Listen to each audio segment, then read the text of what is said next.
I'm a 30-year-old woman, and I have a sister named Reagan who's 2 years older than me. Growing up, Reagan lived for the title of first. First to ride a bike, first to get a phone, first to wear makeup, first to have a boyfriend, first to go to college, first to move out. She made sure everyone knew about it.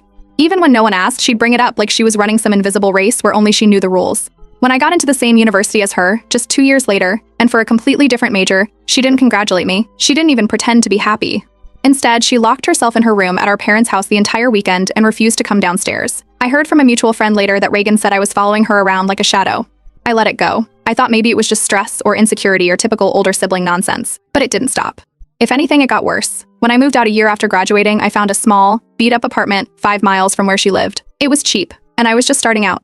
She heard about it and told anyone who'd listen that I was trying to recreate her life. When I adopted a black Labrador, 2 years after she got her golden retriever, she posted on Facebook something like, "Imitation really is the highest form of flattery," followed by a wink emoji. People started joking about it, but not in a funny way. More like those uncomfortable laughs you give when you don't know if someone's being serious or just mean. It became a pattern. She accused, I ignored. She mocked, I moved on. The breaking point came when I got engaged. My fiancé proposed to me on a weekend trip in the mountains. When I told Reagan in a casual phone call, there wasn't even a pause. Her first response was, "Wow, trying to beat me to the altar now? Not congratulations." Not even fake excitement, just another jab. That was the last time I gave her a reaction. After that, I started keeping notes. Not online, not on a shared device, just a plain notebook in my dresser drawer. Every time she accused me of copying her, I'd write it down. The date, what she said, who was there, what led up to it. I didn't confront her. I didn't try to clear things up. I just stopped sharing. No more family group chats updates. No social media posts. I stopped tagging anyone. If someone asked me what I was doing, I kept it vague. It's just working, or same old. But behind the scenes, I was building my own life without her knowing a single thing about it. I planned a small wedding overseas.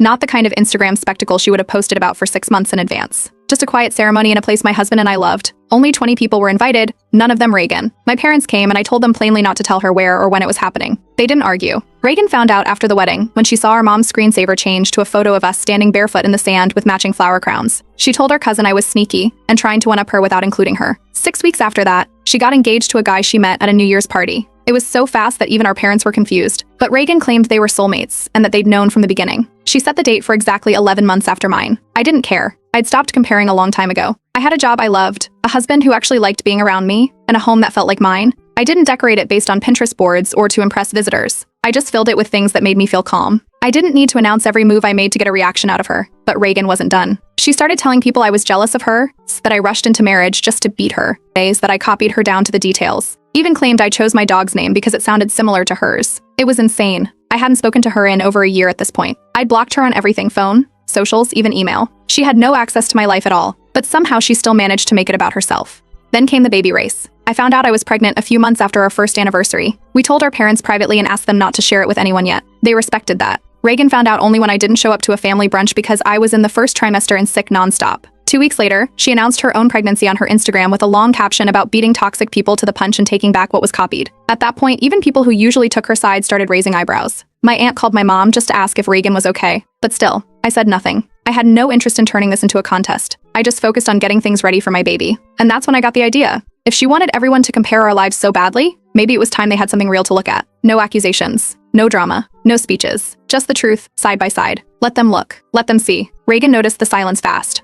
She wasn't used to not being the center of attention, especially mine. For years, she thrived on my reactions. When those stopped, she panicked. Out of nowhere, she sent me a long text talking about how we used to be close and how we should start fresh. I didn't reply. I didn't block her. She was already blocked on everything, but I also didn't open the door again. That window had been closed for a long time. A week later, I got a message from my best friend Fiona with a screenshot. It was a Pinterest board Reagan had created titled Kitchen Dreams.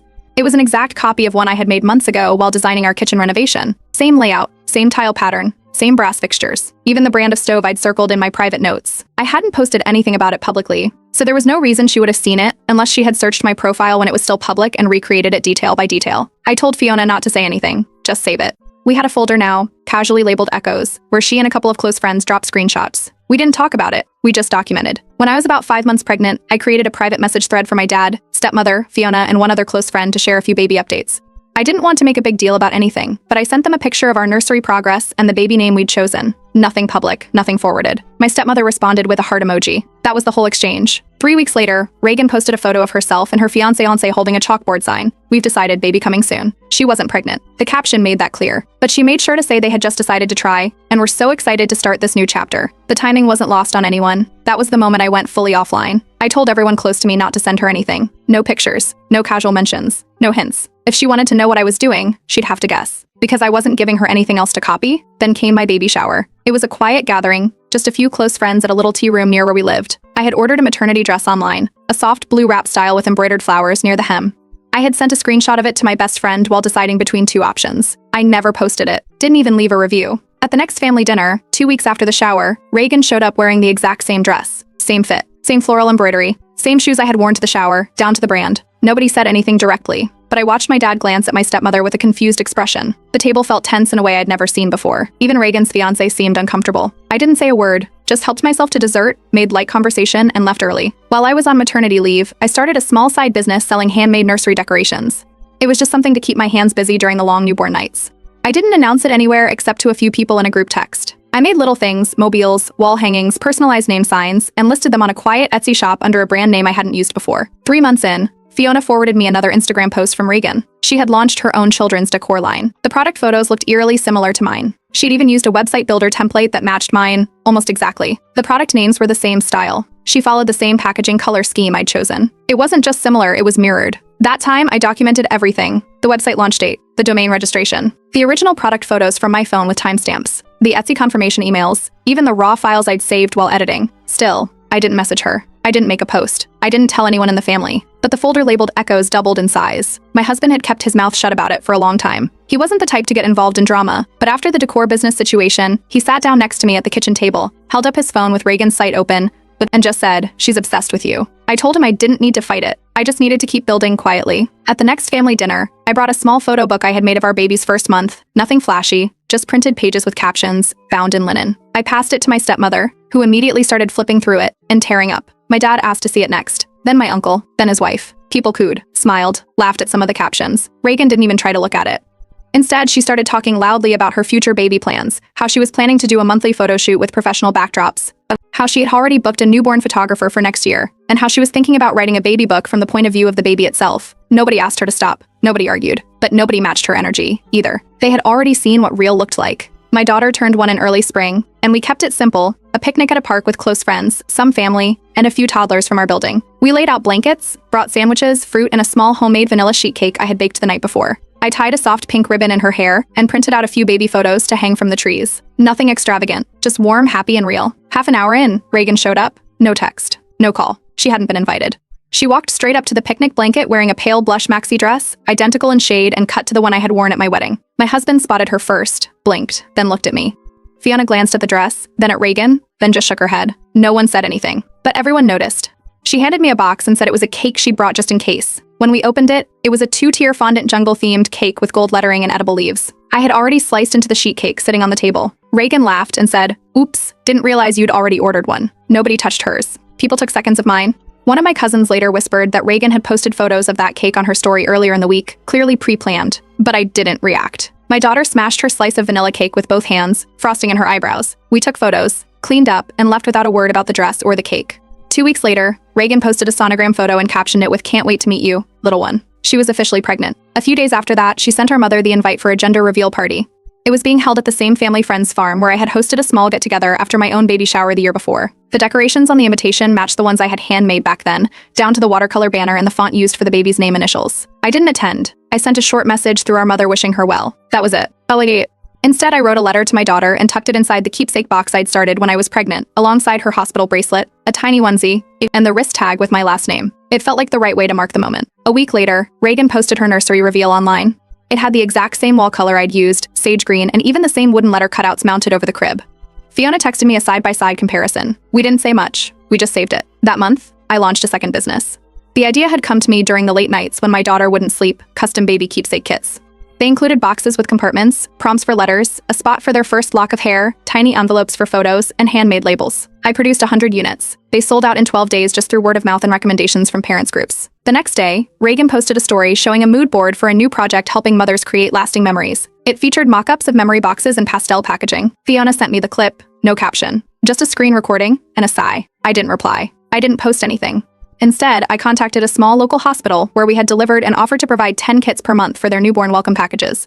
They agreed. I adjusted production, signed a contract, and added a new tab to my website for hospital inquiries. A few weeks later, we were all at a family lunch: my dad, stepmother, Reagan, her fiancé, and a few extended relatives. Someone casually asked Reagan how her business idea was going. She gave a vague answer about waiting on suppliers and finalizing designs. My stepmother, who had already bought 3 of my keepsake kits for coworkers, looked up from her plate but didn't say anything. I didn't speak either. The silence settled on the table like a fog. Reagan tried to pivot the conversation, talking about her growing social media presence and how she might start doing parenting tips soon. Then she looked directly at me and said something about how some people just can't handle it when others get influencer momentum. That was the only time I said anything. I didn't raise my voice or change my tone. I just said, "That's funny, I was thinking the same." The table cracked up. Even my dad, who usually stayed out of things, smiled and looked down at his plate. Reagan didn't say anything for the rest of the lunch. After that, I understood something clearly. I didn't need to defend myself. I didn't need to explain the copying or prove anything. Letting people compare us side by side wasn't my problem. It was my strategy. Reagan gave birth 3 months after her baby shower. She didn't tell me directly. I heard from our aunt, who forwarded the group announcement. I ordered a gift basket through a boutique service. It included a soft blanket, a baby book, organic bath items, and a small candle for her. I didn't attach a name or note, just the basket. It's delivered and done. Fiona told me Reagan received it in front of a few relatives, glanced at it, rolled her eyes, and muttered, "How original." She didn't open it, just set it aside like it was another ad sample. Later that day, she posted a story showing the unopened basket on her kitchen counter with the caption, "Some people just don't know how to be original." It was screenshotted and passed quietly around our cousin group chat. Nobody responded to her post, but from that day on, the tone in the group shifted. People who used to entertain her little digs just moved on or reacted with emojis, never comments. My daughter had just started preschool. I signed up to volunteer for their parent arts program. Once a week, I helped kids paint and make crafts after lunch. No photos, no announcements, just simple participation. 2 weeks later, Reagan posted an exciting new venture, a Mommy and Me vlog. The first video went up that Friday, her holding her baby at a park, setting up a tripod, adjusting her hair between takes, trying to talk into the camera while her newborn kept fussing. People in the background stared. At one point, she shushed her baby while redoing a line. Fiona sent me the link, then followed it up with, "Oh no, we didn't say anything else. We just watched the views stall out at a few hundred." A month later, Reagan sent a mass text to several relatives about launching a podcast. It was supposed to be about motherhood, tagline, "No fluff, just facts." I checked. There were 2 episodes. The first one was about the pressure of being first, and the second was titled The Copycat Complex. Both were 15-minute monologues filled with vague references. She never used names, but the message was clear to anyone who knew our history. That spring, our aunt planned a family reunion at a botanical garden. It had been a few years since we'd done one, so she wanted everyone there. I replied to her invite with a yes. 10 minutes later, Reagan RSVP'd, saying she'd be attending with the whole glam squad for a new project.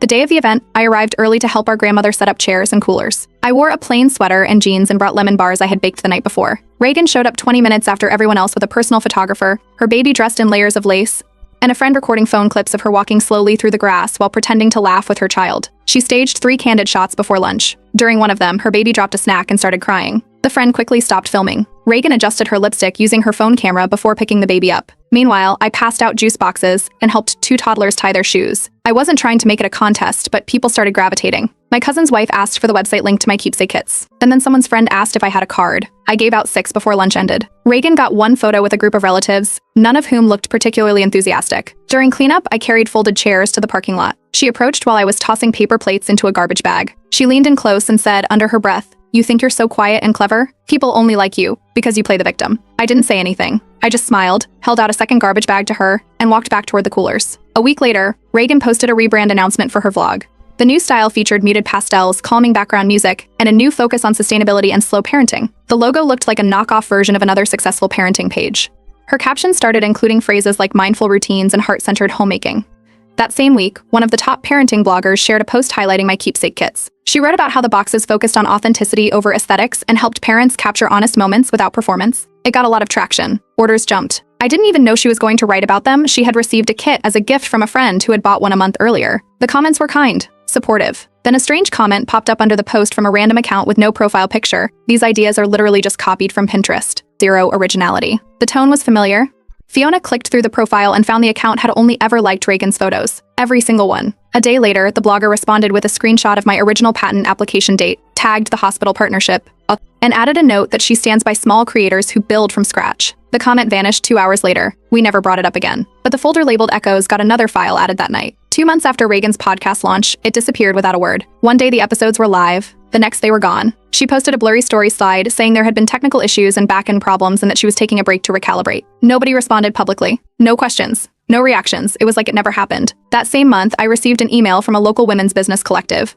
They were hosting an entrepreneurship panel for small business owners and wanted me to speak about scaling a handmade product into a retail partnership. I said yes. I didn't tell anyone outside my close circle. I didn't post about it. I just showed up, shared my process, and left. A week later, Reagan announced she'd be headlining a community seminar on digital branding. It was scheduled 2 days before my panel.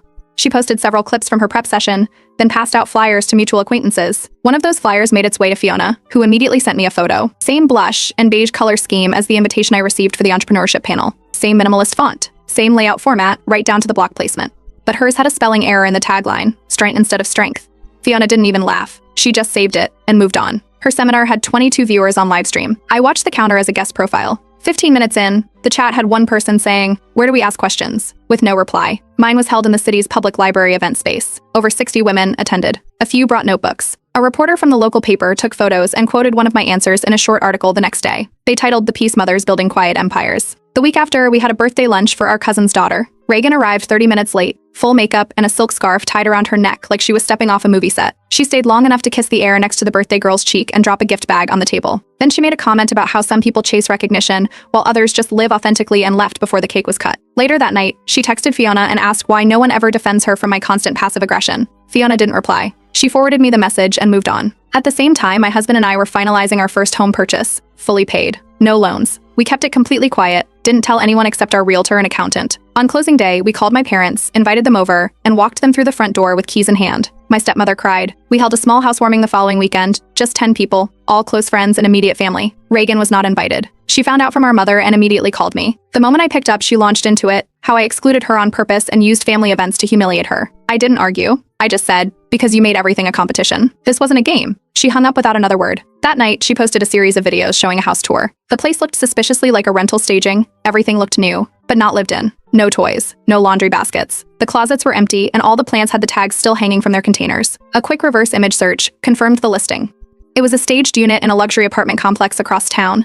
Temporary lease, month to month. The next morning, a mutual friend sent me a message. She's unraveling, it read. I didn't reply. 2 weeks later, a parenting magazine featured my business under a segment titled Moms to Watch. They had reached out after seeing my keepsake kits at the hospital. I didn't pitch them. They found me through word of mouth. The article included a short interview, product photos, and a sidebar about our journey from handmade to hospital distribution. It ran online and in print. Reagan applied to be part of the same magazine's Instagram affiliate program. We found out because she posted screenshots tagging them in 5 different posts, captioned with things like collabs coming soon, and so grateful for this chance. The magazine never acknowledged her. She wasn't on their list. I didn't post about the article. I didn't respond to her tags. I didn't make a comment or drop a hint. But every time she tried to erase me, silence me, or twist the story, the world quietly handed me a louder mic without me ever asking for it. Reagan called our dad one afternoon and told him she wanted to host a family appreciation brunch to smooth things over. Said it was about healing and reconnecting. I got the invite the next day. I told my dad no. I wasn't interested in performance pieces dressed up as olive branches. He understood and didn't push. The brunch went ahead without me. Fiona texted me pictures later that evening. Reagan had ordered custom mugs with everyone's names printed on them in gold script. Except mine. My name was missing. It wasn't a forgotten delivery or a mix-up. There was a full spread photo posted later that morning on Reagan's social media. 12 mugs, 12 names. Mine was not one of them. A few hours after that, our cousin Max posted a photo from the brunch. Just the mugs lined up on the table. The caption read, "You forgot someone," and he tagged me. Reagan deleted the entire album from her feed within the hour. I sent Max one of my limited edition art prints as a quiet thank you. It was a watercolor piece I had designed for a recent collaboration, small batch, personal work. He posted a photo of it the next day with the caption, "Real gifts don't come with a camera." His sister liked the post. So did 3 of our aunts. A week later, Reagan texted me. The message was long and filled with accusations that I had poisoned the family against her, that I was gaslighting everyone by playing innocent, and that I was turning people into spies. I didn't reply. I left the message unread and untouched. The next morning, she sent a mass email to half the extended family. It was titled "Setting the Record Straight" and included a bullet point list of everything she claimed I had copied from her. It covered things like the color of my baby shower cupcakes, the middle name of my daughter, the design of my kitchen backsplash, and a nail polish shade she once wore in 2019. It backfired. My dad called her later that evening and told her calmly, "You should probably stop emailing people like this. No one's keeping track the way you think they are." He didn't raise his voice. He didn't defend me. He just made it clear that everyone else had moved on, even if she hadn't. I quietly blocked her email. No announcement. Just gone. 2 days later, a flower delivery arrived at my office. The card read, "I don't want to be enemies." No name, but I didn't need one. I left the arrangement in the break room. One of my coworkers asked if they could take them home. I nodded and went back to my desk. That same week, my director approached me about leading a mentorship program for young women interested in small business ownership. She had heard about the success of my keepsake kits and wanted me to help design the curriculum. I said yes. I didn't post anything. I didn't share the news outside of work. It stayed where it belonged, quiet, productive, real. A few days later, Reagan launched a new Etsy shop selling what she called positivity apparel. T-shirts, tote bags, mugs, all with motivational phrases printed across them. The problem? Half the quotes were lifted directly from the FAQ page of my website, or word for word. Etsy flagged her within a week for copyright infringement. The shop vanished overnight. 2 days later, a new one appeared under a different username with the same products and a long-winded note in the description claiming she was being targeted by jealous competitors. Then came the preschool incident. My daughter came home one afternoon with a small picture book tucked into her bag. The title was My Name is Unique. She handed it to me and said, "Aunt Reagan gave one to everybody today." The main character had my daughter's exact first name. Same spelling, same hair color, even the same stuffed animal she carried around the house. I briefly considered bringing it up with the school or even seeking legal advice, but in the end, I decided to document it privately and stay out of the spiral. A parent from the class texted me later to say the books had been a gift from Reagan, who had dropped them off that morning during pickup and handed them out to every child. I didn't say anything to the school. I didn't message her. I didn't involve myself in whatever message she was trying to send. But that's when it fully clicked. This wasn't copying anymore. This was identity theft with lipstick on it. It wasn't about the ideas or the outfits or the baby names. It was about erasing me while trying to wear my face. She wasn't chasing validation. She was chasing replacement, and I wasn't going to waste time fighting her for a position she made up in her head. I was just going to keep building quietly, steadily, until the sound of my own progress made everything she shouted feel like background noise. Reagan's second attempt at running her positivity shop didn't last long. She had copied product descriptions again, this time from a well-known mental health content creator. Word for word, same layout, even the same promotional slogans. That creator filed a copyright report and included side-by-side screenshots. Etsy didn't hesitate. Her shop was permanently removed, and this time she received a formal notice banning her from opening future accounts under the same information. Over the next few weeks, she made vague phone calls to mutual acquaintances. One of them, a family friend from our aunt's side, called to check in and casually added, "Reagan's convinced someone's out to ruin her." I didn't respond. The truth was, her own shortcuts kept catching up with her. That same week, I received an email from the editor of a mid-sized parenting magazine. They were launching a new column featuring co-authored stories from women in business who were also parents. I was recommended anonymously. I accepted, but under a pen name. No promo, no links, just a clean byline and honest writing. It ran every other Tuesday and quickly became a quiet favorite. Reagan's husband had stayed out of the spotlight the entire time. He never commented, never posted, never inserted himself. But one day, my husband mentioned he'd received a message from him. Just a short note about clearing the air and wanting to end the tension. My husband never responded. We didn't need a conversation that wasn't ours to fix. A month later, Fiona called. Her voice was low, but the words were clear. Reagan and her husband were separating. He had moved into a friend's guest house across town. No drama, no big announcements. He just left. Apparently, he'd reached a breaking point. Fiona told me he said the whole relationship had become about chasing a version of someone else. He said he didn't feel like he married Reagan. He felt like he married a version of me dressed in someone else's clothes. The events, the social media obsession, the constant need to one-up it had worn him down. I didn't react. No gloating. No sympathy. Just stillness. By that point, Reagan and I hadn't spoken in a long time. Not directly. The silence between us wasn't icy. It was empty. Like an old road no one drove anymore. That fall, my daughter started kindergarten. On her first day, I packed her lunch with her favorite snacks, braided her hair neatly, and slipped a small note into her pocket. It read, "You don't need to be louder to be heard." At drop-off, I didn't see Reagan. A nanny walked her daughter in, holding her hand. One of the teachers later told me her child had trouble settling into class. She kept asking to be filmed. During art time, circle time, snack time, she kept looking around for someone to hold up a phone. A full year passed quietly. The local Women's Council held a gala to honor women making meaningful contributions to small business and mentorship. I had no idea I was nominated until I got the invitation in the mail. Someone had submitted my name and portfolio without telling me. At the event, they called my name, and I walked to the stage and accepted the plaque. I didn't look for Reagan. I didn't expect her to be there, but our mother was. She waited quietly at the side of the stage, and when I stepped off, she hugged me and said softly, "For what it's worth, I'm proud of the way you never had to fight ugly." I didn't reply. There was nothing more to say. Later that week, Reagan sent one final message. It wasn't cruel. It wasn't defensive. It just a line of text that read, "I'm moving to another state. I don't want this anymore. I hope you're happy." I didn't reply. I didn't block her either. I didn't need to. It wasn't surrender. It wasn't forgiveness. It was distance. And that was enough. Now, when people bring us up in the same sentence, they don't talk about outfits, matching kitchens, weddings, or photo shoots. They mention different things. They talk about how calm my house feels. They mention how well my daughter speaks for her age. They ask how the mentorship program is going or where they can order another keepsake kit. People compare, yes, but now they compare peace, not aesthetics. Reagan always wanted the spotlight. She fought for it. She reshaped her life around it. But the thing about spotlights is they're hot. They blind you. They only light one direction. She can keep it. I'm not standing in the dark. I'm building something that glows from the inside. A real life. Quiet, steady, and honest. One that doesn't need to be watched to matter.